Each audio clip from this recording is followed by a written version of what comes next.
Por favor, professor. Bem, agora eu vou aproveitar o momento para fazer o agradecimento que não por deselegância anteriormente não fiz, porque aguardei esse momento para esse pronunciamento. Então, primeiramente, eu queria dar um bom dia a todos e todas aqui presentes, agradecer a professora Carla, a professora Ana Cláudia e o professor Gustavo pela organização desse evento e pelo convite para poder estar aqui nessa manhã, né? Agradecer também, né, a Prefeitura de Niterói e todos os demais, né, profissionais que estão participando desse evento e que também, de uma certa forma, corroborando para a materialização do mesmo, né? Quero cumprimentar aos meus colegas de mesa, né, professor Cláudio e professora Edicleia, pela essa parceria que vamos construir aqui hoje, nessa manhã, né? E por fim, eu quero agradecer a todos os meus colegas de trabalho, que são esses professores e professoras aqui presentes, né, para estarmos pensando a educação, inclusive. Antes de qualquer coisa, quando eu fui convidado para estar aqui hoje, a professora Carla, quando me mandou a temática do evento e posteriormente me pediu o título da minha fala, da minha reflexão, da minha palestra, eu pensei logo de cara como que eu poderia problematizar dentro da temática uma contribuição para essa manhã. E aí a minha contribuição, ela nasce exatamente de uma problemática que eu construo dentro, né, dessa chamada que o workshop traz como proposta, que é a escolarização de alunos com deficiência intelectual. Bem, pensar a escolarização, né, de estudantes com deficiência intelectual é pensar a escola, porque quem escolariza é a escola. E aí eu parto do pressuposto de que pensar a escolarização, né, desses alunos é pensar a escola de qualidade não só para esses alunos, mas pensar uma escola de qualidade para todos os alunos, inclusive os alunos, né, com deficiência intelectual ou com risco de.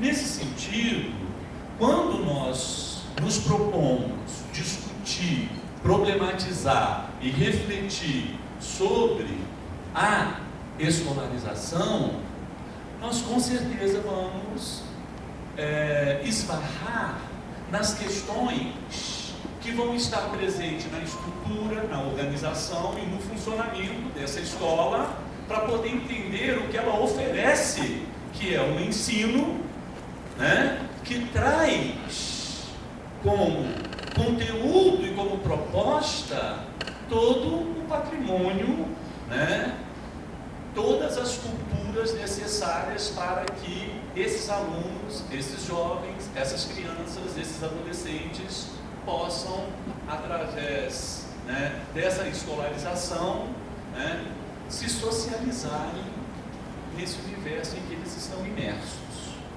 As questões que eu julgo serem desafiadoras, enfrentadas tanto pelos alunos quanto pelos professores nas escolas de hoje, não permite que ninguém, eu digo ninguém, se isole e se concentre em uma única necessidade ou em um grupo-alvo. Portanto, as minhas reflexões tecidas aqui, hoje, juntamente com os meus colegas e com vocês, né, apesar de estarem direcionadas para a educação desses estudantes com deficiência intelectual, ela defende, ela parte do pressuposto pressuposto de que essa reflexão tem que ser construída a partir de uma escola que ofereça uma educação não só para esse segmento, mas para todos que se fazem assistido por essa escola. E aí eu paro e me pergunto: que escola nós temos e que escola desejamos ter para dar conta desse movimento dialético que eu começo a construir a partir, desta proposição que eu começo a desenhar para nós entendermos a reflexão que eu lhes trago nessa manhã. Posto isto, eu diria que para pensar uma escola que atende todos de uma mesma forma, é pensar uma escola inclusiva. Pensar uma escola inclusiva é pensar no ensino inclusivo. Pensar no ensino inclusivo e pensar a escola que nós temos hoje, necessariamente nos remetem a pensar uma reforma desse espaço, dessa escola, dos serviços que são oferecidos por esses espaços. É pensar a estrutura, é pensar a organização, é pensar o funcionamento dessa instituição, escola. Bem, e aí eu diria que a reforma que nós pensamos é uma reforma abrangente, não é uma reforma limitada. E uma reforma abrangente necessária da escola para oferecer esse ensino inclusivo que defendemos envolve dois componentes. O primeiro componente é uma visão firme da maneira como a escola poderia ou deveria ser. Nesse sentido, a exigência primordial para se entender esse primeiro aspecto é conseguir imaginar uma escola completamente diferente dessa escola que nós temos e que oferecemos. E qual seria essa escola? Como poderíamos caracterizá-la? Eu diria que essa escola, ela não deveria ser estratificada pela capacidade, seria uma primeira característica, um primeiro aspecto. Eu diria que essa escola não deveria ser apegada a um currículo fixo. Eu diria que essa escola deveria ser bem equipada, com professores engajados, que acreditem que é possível desenvolver um trabalho dessa natureza e que, sobretudo, estivessem não só na condição de capacitados, mas também de inovadores nas suas práticas pedagógicas propositivas, e que para isso fossem valorizados e apoiados pelos órgãos a que servem.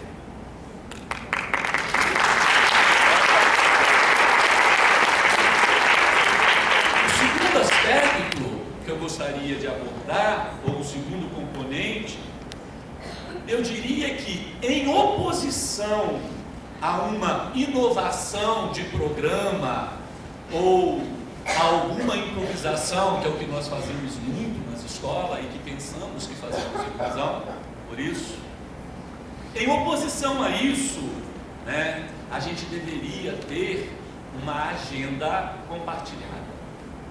E aí, o que eu entendo por uma agenda compartilhada?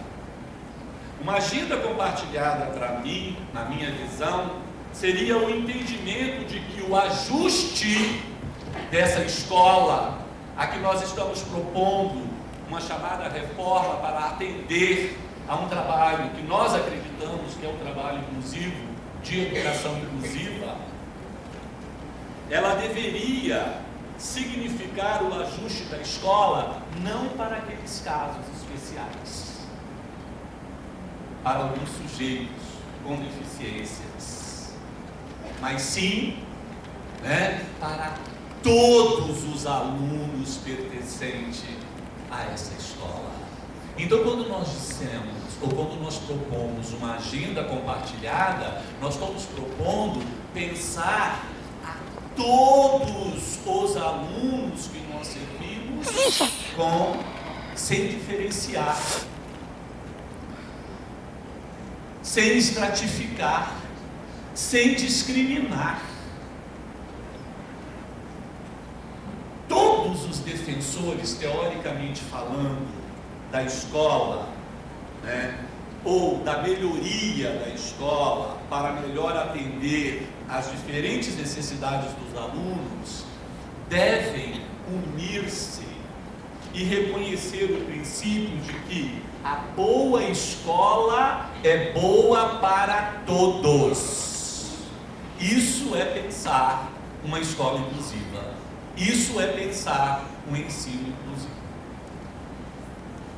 Posto isso, apresentando esse desenho introdutório da minha fala, eu diria que faz-se necessário trabalhar algumas teses que eu construo para a gente poder entender essa escola a qual nós estamos propondo um repensar sobre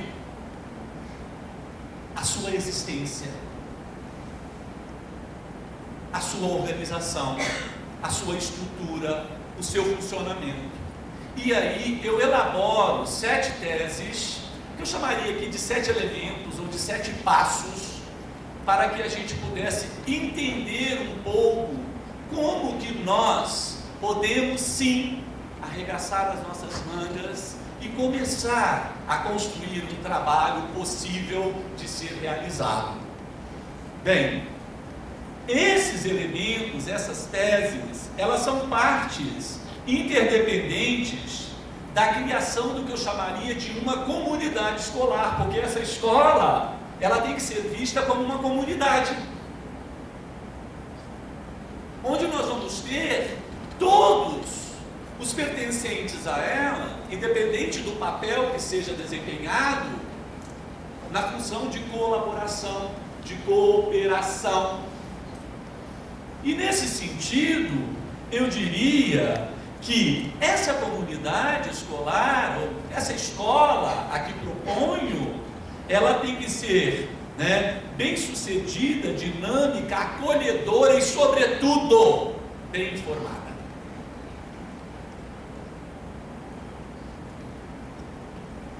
E por que eu digo isso? E por que proponho isso?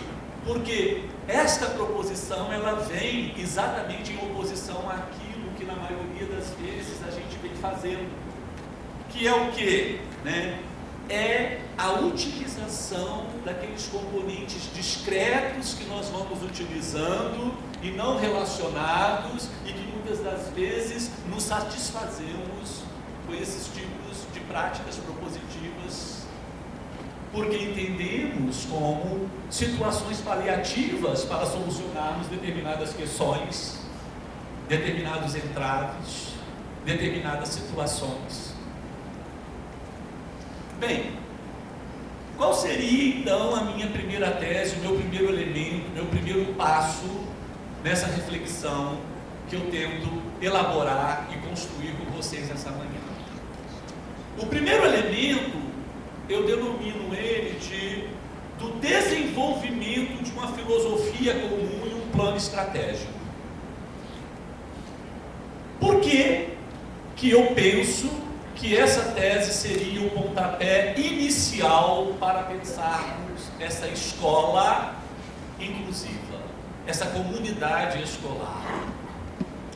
O primeiro e talvez o principal passo para a criação de uma escola inclusiva, de qualidade, é estabelecer uma filosofia dessa escola baseada em princípios de qualidade, sobretudo democráticos.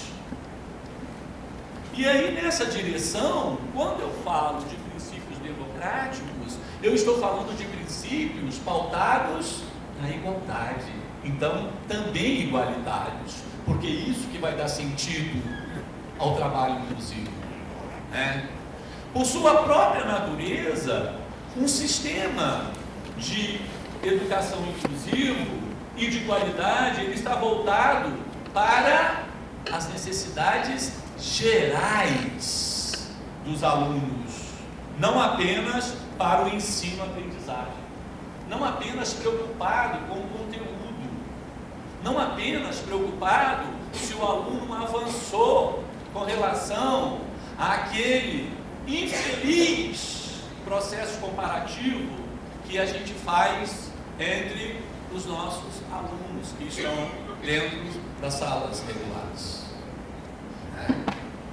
E aí, eu gostaria de pensar que para as escolas alcançarem a ênfase no aluno em sua totalidade, nós temos que pensar pelo menos 3 esferas de desenvolvimento. A primeira esfera de desenvolvimento que nós precisamos pensar é a esfera do ensino-aprendizagem.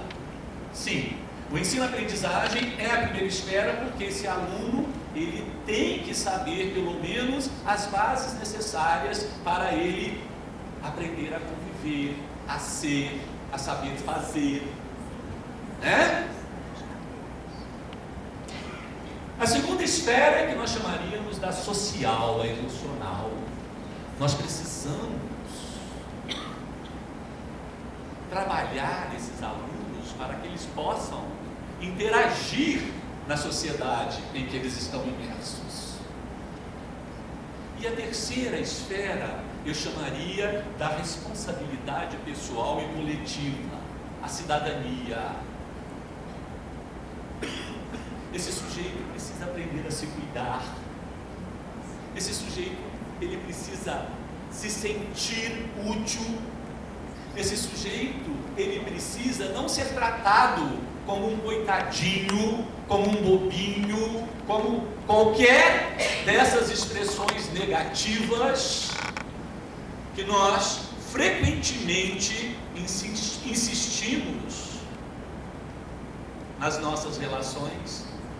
Sabemos que muitas das vezes isso não é fruto de ações desrespeitosas. Muitas das vezes está lá mesmo no plano da desqualificação, da despreparação, né? Mas precisamos apontar como necessidades que precisam estar na pauta da reflexão para avançarmos na relação que estabelecemos com esses colegas nossos de trabalho, que são os nossos alunos, independente da deficiência que eles têm.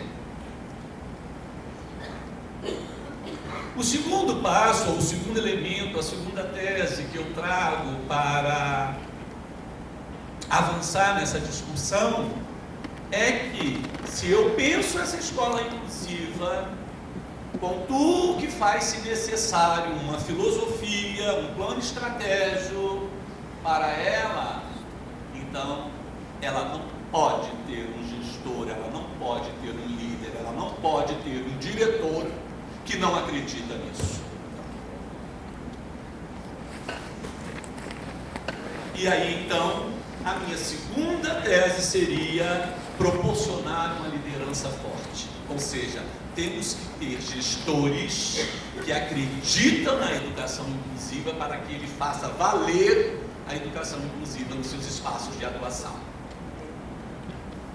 Só assim ele não vai sucumbir nos primeiros desafios que lhes apresentam no cotidiano escolar. Então o gestor, o diretor, ele deve reconhecer sua responsabilidade de definir os objetivos da escola e de garantir, sobretudo, as tomadas de decisão. E aí, nesse sentido, o papel do diretor ao garantir que a escola eduque com sucesso não só os alunos regulares, mas todos os alunos, inclusive os alunos com deficiências presentes no sistema regular de ensino, precisa se atentar para 4 aspectos que eu julgo serem fundamentais. O primeiro aspecto é proporcionar meios através dos quais os professores possam aprender novas práticas educacionais. O professor precisa estar em contínua formação. A formação continuada, ela é fundamental. O segundo aspecto é encontrar maneiras de estabelecer relações pessoais entre todos os alunos da escola. O aluno com deficiência não pode ser segregado, não pode estar jogado nos cantinhos. Todos os alunos precisam se relacionar, interagirem. Então, aqueles que não são ou que não têm nenhuma deficiência podem cooperar, podem colaborar com os que têm as deficiências. Eles podem fazer parte da rede de apoio, que é uma tese que eu venho em seguida discutir. Eles podem ajudar no trabalho dos professores. E todos aprendem, porque nós aprendemos com os nossos alunos que têm deficiência. E aprendemos muito.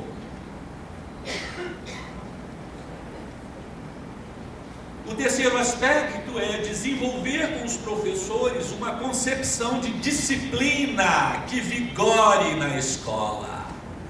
O professor precisa entender a importância da organização, do comprometimento, da disciplina em torno do seu trabalho. Então, um planejamento sempre bem apurado, uma pesquisa sempre, uma busca sempre incessante, para que o seu trabalho tenha sentido, para que o seu trabalho seja respeitado, para que o seu trabalho implique em frutos, para ele depois comemorar com a última tese que eu trago para vocês, que eu vou lembrar vocês depois, que é comemorar cada sucesso que cada um dos professores tem. Então,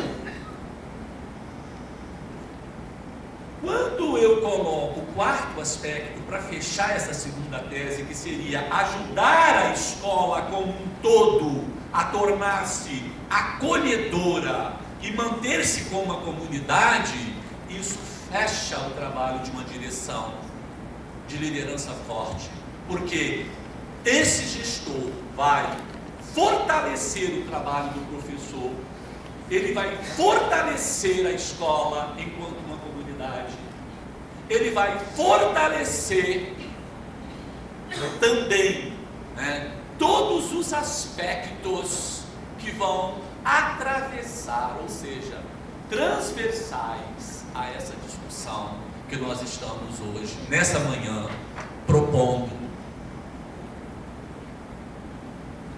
para todos nós.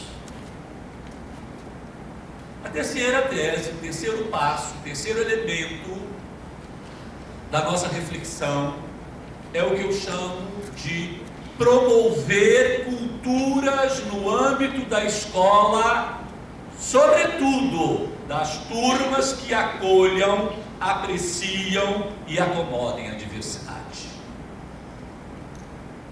Promover cultura subentende fazer uma educação intercultural. As diferentes culturas precisam dialogar entre si, e quando a gente defende o diálogo entre as diferentes culturas, nós estamos defendendo o respeito à diversidade. E a educação intercultural, ela propõe isso, e aí a gente começa a se deparar com alguns entraves, porque as instituições brasileiras não formam professores com essa capacidade. Nós não formamos professores para atuarem com esse perfil, com práticas propositivas interculturais.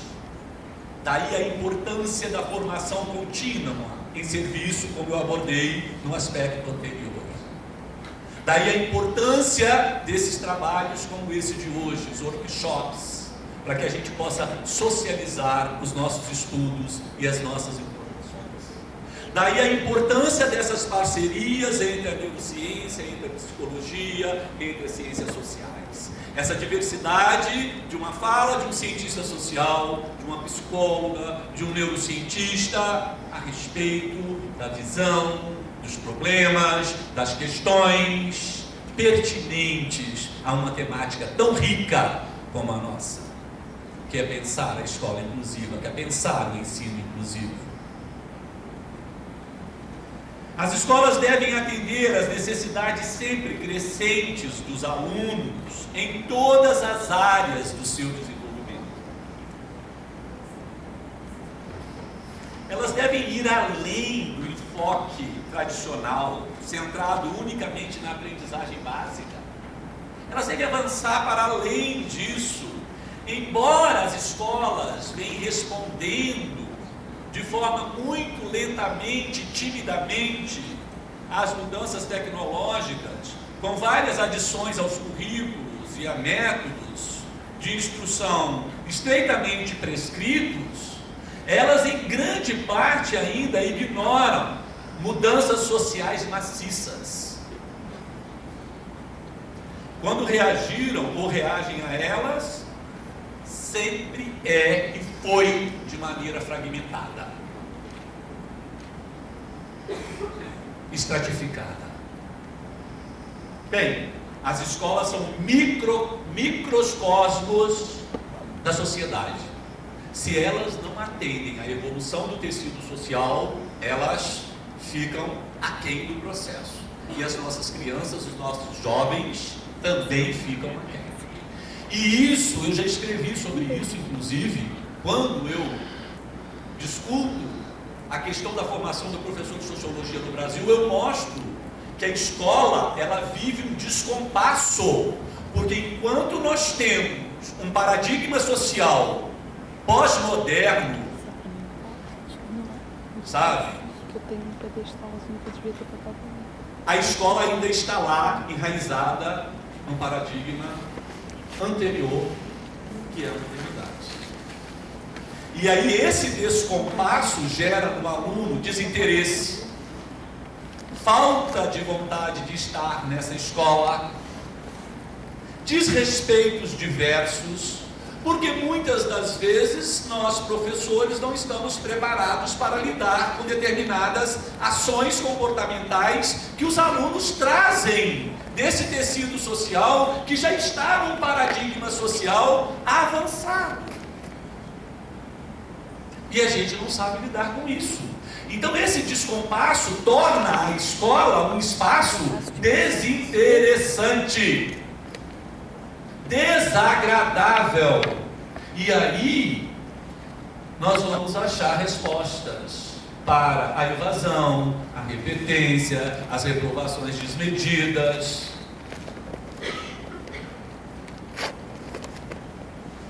E esse descompasso, ele se descaracteriza por quê? Porque a escola, ela não evolui na mesma velocidade que a sociedade, o tecido social. Se nós estamos falando disso, da escola regular, traga essa discussão para a escola inclusiva, que é recente. A escola inclusiva nasce em 75, nos Estados Unidos. Então nós temos aí 4 décadas somente, relativamente nova.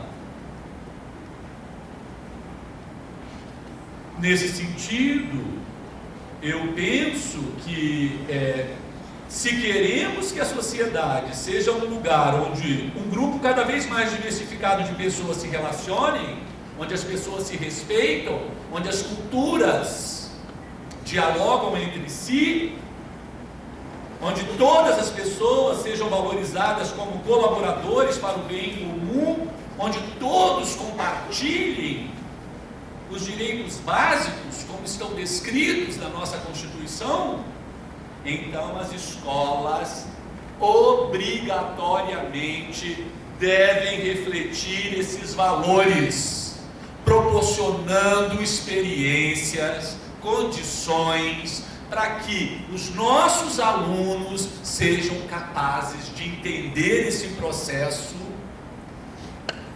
e na sua formação eles assimilem essas necessidades para se tornar cidadãos mais plenos. O quarto elemento, o quarto passo, ou a quarta tese que eu trago para a minha reflexão juntamente com os meus colegas e com vocês essa manhã, eu chamo de desenvolvimento de redes de apoio. Pensar uma educação inclusiva, pensar uma escola inclusiva, pensar uma comunidade escolar moldada nessas necessidades que eu apresento, que eu pontuo, que eu defendo, faz-se necessário pensar um trabalho de equipe, um trabalho, que valorize a interdisciplinaridade, a transdisciplinaridade, onde o professor, juntamente com outro professor, juntamente com o seu gestor, com o seu diretor, juntamente com um psicólogo, com um terapeuta, juntamente com um fonoaudiólogo, ou até mesmo se não tem essas parcerias, um professor juntamente com outros professores, ou com alunos de desenvolvimentos, ou de processos avançados melhores, para estarem ali, vão formar essa rede, possibilitando, através da cooperação, da colaboração, uma atenção primordial para aqueles que demandem uma atenção maior. E para que o trabalho seja feito, ou para que os trabalhos sejam feitos, pensando na totalidade e não em segmentos estratificados.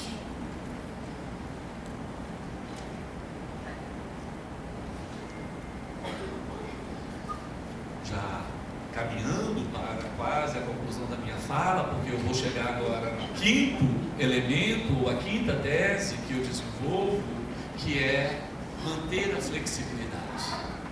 A flexibilidade é fundamental no trabalho do profissional da educação.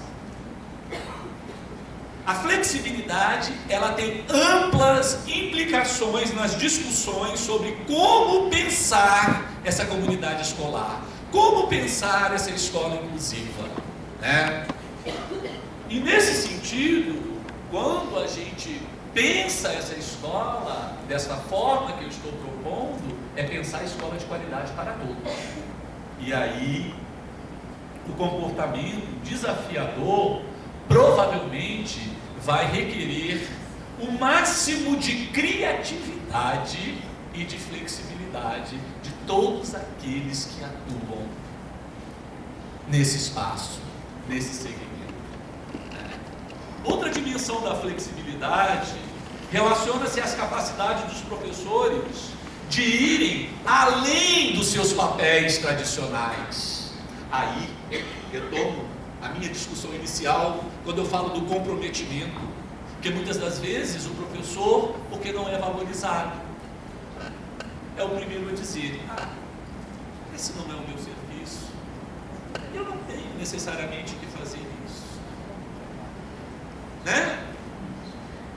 O professor comprometido numa escola de qualidade, ou seja, para todos, uma escola inclusiva, uma comunidade escolar, ele não pode pensar assim, né? Ele tem que ir além, inclusive, daquilo que o título a qual ele é formado, ou ele se graduou, diz que ele é capaz de.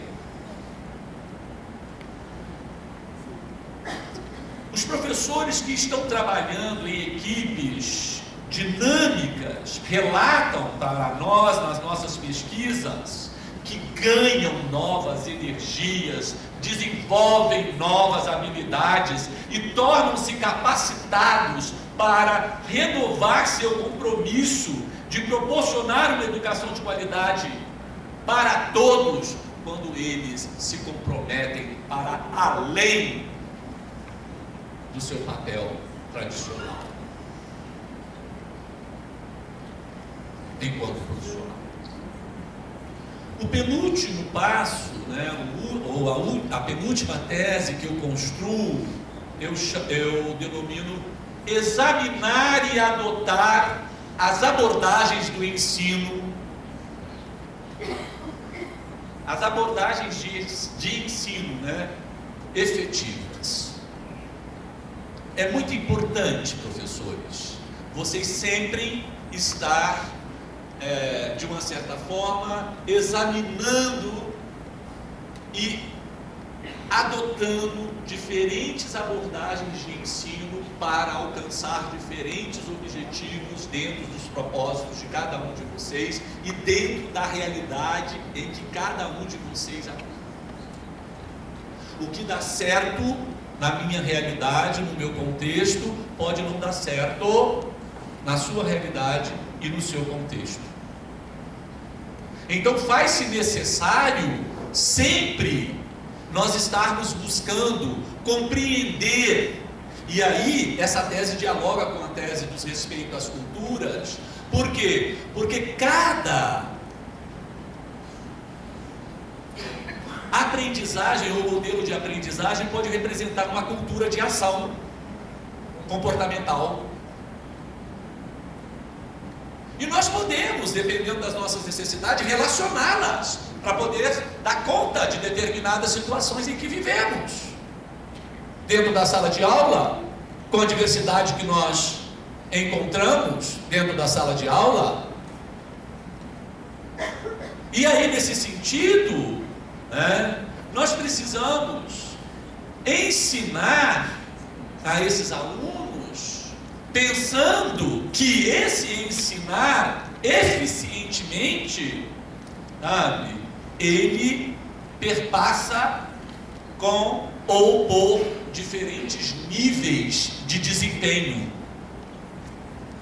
e requer que para isso todos os professores se apropriam e utilizam de diferentes abordagens para dar conta dessa diversidade com a qual ele trabalha.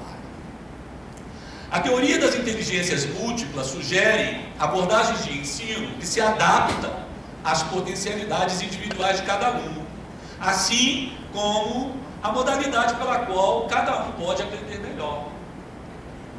Então, se você se sente bem trabalhando com essa abordagem, fica aí uma dica de você buscar compreender as implicações dessa teoria.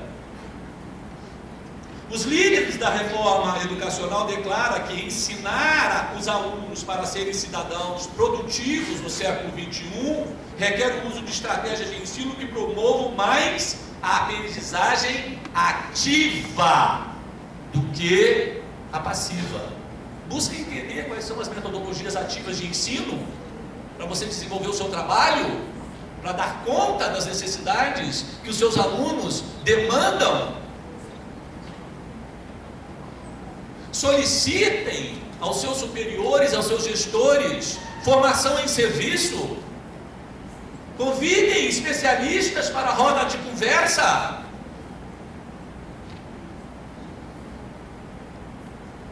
Um ambiente escolar dinâmico em que exista apoio mútuo e trabalho compartilhado para se criar estratégias visando garantir o sucesso do aluno não é ameaçador para os professores aprenderem e experimentarem novas abordagens de ensino.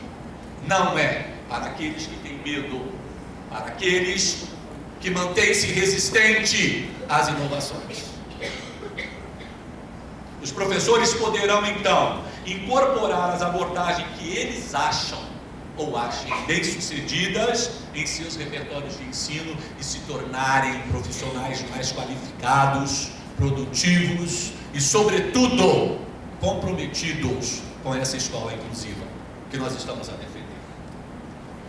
O sétimo e último elemento ou tese da minha reflexão diz o seguinte, ou traz a seguinte ideia: comemorar os sucessos e aprender com os desafios.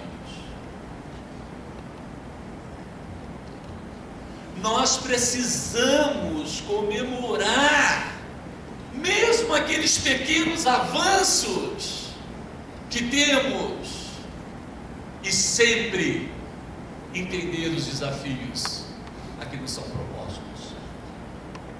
Quando as novas oportunidades de aprendizagem e de desenvolvimento se apresentam para nós, nós não temos que temê-las porque desconhecemos ou não sabemos, pelo contrário, temos que avançar nessa direção para tentarmos entender o que nos falta no nosso repertório, para que a gente possa ser melhor e ajudar ao outro através da nossa cooperação, da nossa colaboração, e tornar o outro tão bom ou tão melhor quanto o seu coleguinha, que julgando ser bom e melhor. A estrutura para essa renovação contínua, sugerida por alguns teóricos, basicamente, ela propõe 5 passos, no que tange a essas comemorações e relacionamento com os nossos desafios encontrados. O primeiro passo é comemorar os pequenos sucessos que você atinge nas suas ações, no seu trabalho. Depois, o segundo, pesquisar o que você está fazendo sempre para gerar tais sucessos. Pesquise sempre o que você está fazendo e que está gerando sucesso, para você entender cada vez melhor o que você está a fazer, de onde você fala, como você está fazendo isso, para você ter conhecimento de causa e se tornar um elemento multiplicador. Terceiro, esclarecer contínua e detalhadamente os seus objetivos específicos de trabalho para os seus alunos, para os seus colegas de trabalho. Se eles sabem onde você deseja chegar com eles, vai ser muito mais fácil para você, porque eles vão colaborar de uma maneira mais direcionada. 4, ajudar todas as partes, ou seja, todos os seus alunos, a escola, aos seus gestores, compreender os benefícios de atingir os seus objetivos. E por fim, nessa tese, procurar continuamente o que você poderia ter feito mais e não fez, ou melhor, ou diferentemente, para alcançar os seus objetivos na totalidade. Nunca se dê por satisfeito, sempre queira mais. Onde nós poderíamos chegar para além do que nós fizemos? As inovações bem-sucedidas e implementadas pelos indivíduos ou pelos grupos na escola podem ter pouco efeito sobre a mudança, a menos que os esforços deliberados sejam realizados para incorporar políticas públicas, porque senão não tem sentido estarmos fazendo trabalhinhos isolados e para dizer a escola X é boa, faz isso, a escola Y é boa. Não. Bem, finalizando a minha fala, depois de todo um desenho reflexivo que eu lhes trago nessa manhã, eu gostaria de pontuar 2 proposições para encerrar a minha contribuição nessa mesa. A primeira é dizer que as escolas e as comunidades devem unir-se para garantir que sejam estabelecidos e seguidos os princípios de uma educação de qualidade para todos os alunos. A urgência com que essa garantia deve ser implantada é evidente. Apesar dos intensos esforços para melhorar as escolas, muitos planos de reformas estão fracassando. É importante termos consciência disso. E o segundo aspecto é dizer que todos nós, defensores da inclusão, devemos nos unir no reconhecimento de que as escolas que implementarem práticas educacionais sólidas são boas para todos os alunos. A presença de alunos com deficiências nas salas de aula de ensino regular e seus sucessos ou fracassos podem servir como um barômetro para o modo como as crianças estão sendo educadas nessas turmas. O fator mais importante é ter a coragem para fazer o que é certo, apesar dos desafios e das barreiras que surgem e encontramos. O resultado é um sistema educacional mais forte e mais eficiente para todos os nossos alunos. Muito obrigado.